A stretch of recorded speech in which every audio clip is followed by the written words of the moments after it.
Hello everyone, welcome back to my channel Sananda কিচেনের আরও একটি নতুন ভিডিও নিয়ে তোমাদের মাঝে হাজির হলাম। তো আজকে আমি তোমাদেরকে রেস্টুরেন্টের মতো মজাদার ক্রিমি পাস্তা রেসিপি বানিয়ে দেখাবো। তো যারা বাসায় পাস্তা রান্না করলে খেতে মজা হয় না, এই রেসিপিটা ফলো করে তারা যদি পাস্তা বানায় তাহলে তাদের পাস্তাও খেতে হবে রেস্টুরেন্টের থেকেও বেশি মজা। তো তার জন্য আমি প্রথমে চুলায় একটি প্যান বসিয়ে দিয়ে প্যানে সামান্য পরিমাণে তেল দিয়ে তেলটা গরম হলে একটা ডিম ভেঙে দিয়ে দিলাম। তারপর দিয়ে দিলাম সামান্য লবণ।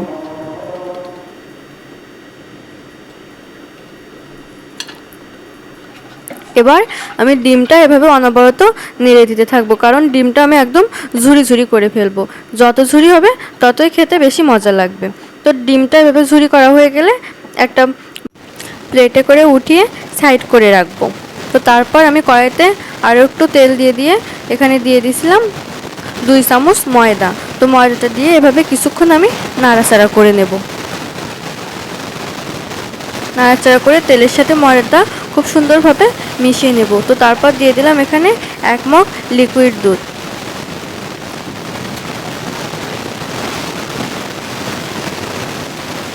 তারপরে দুধের মিশ্রণের ভিতরে অ্যাড করে দিলাম 1 চামচ শুকনো লঙ্কার গুঁড়ো আর 3 চামচ চিনি দিয়ে এভাবে কিছুক্ষণ ধরে নাড়াচাড়া করে দুধের মিশ্রণটা ঘন করে একটু ক্রিমি ভাব করে নেব।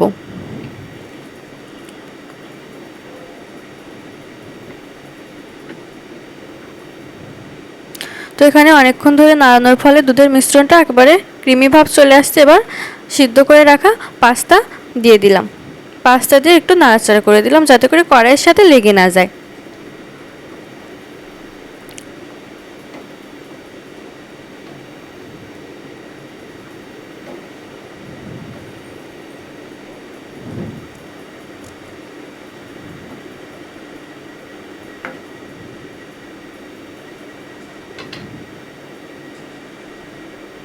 তো আমি এভাবে কিছুক্ষণ নেড়ে রান্না করে নেওয়ার পরে দিয়ে দিলাম পাস্তার যে মশলাটা থাকে সেই মশলাটা দিয়ে নেড়ে চেড়ে খুব সুন্দরভাবে সমস্ত পাস্তার ভিতরে মশলাটা মিশিয়ে দেব।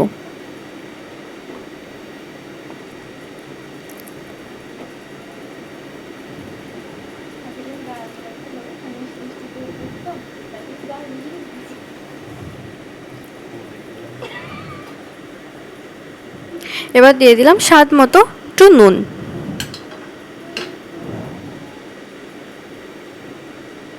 তো তোমরা দেখতেই পাচ্ছ এখনই পাস্তাটার ভিতরে একটা ক্রিমি ভাব চলে আসছে।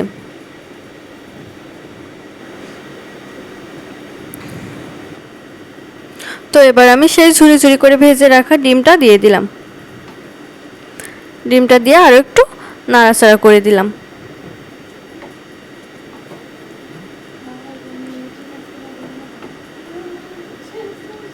তো পাস্তা রান্না একেবারে শেষ পর্যায়ে চলে আসছে আমার।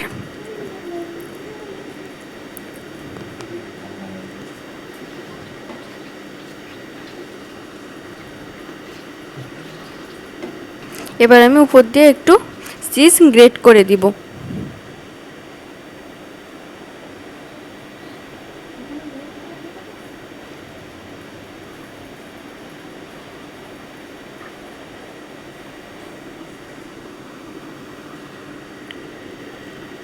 তো চিজ গ্রেট করে দেওয়া হয়ে গেলে আমি কিছুক্ষণের জন্য ঢাকনা দিয়ে দেব। অল্প কিছুক্ষণ পর ঢাকনা উঠাই নিলেই রেডি রেস্টুরেন্টের মতো ক্রিমি পাস্তা রেসিপি। তোমরাও চাইলে এই রেসিপিটা ফলো করে বাসাতে বানিয়ে নিতে পারবে এরকম রেস্টুরেন্টের মতো ক্রিমি পাস্তা রেসিপি। তো আমার এই ভিডিওটা যদি তোমাদের ভালো লেগে থাকে তাহলে ইউটিউব থেকে একটি সাবস্ক্রাইব করে দিও আর ফেসবুক থেকে একটি ফলো দিয়ে দিও। আর আমার কাছ থেকে তোমাদের যদি কোনো নতুন রেসিপি জানার থাকে তাহলে সেটাও আমাকে কমেন্ট করে জানিও, আমি তোমাদের সেই রেসিপিটি দেওয়ার চেষ্টা করব। তো আজকের ভিডিওটা এই পর্যন্ত। সবাই অনেক অনেক ভালো থেকো। বাই।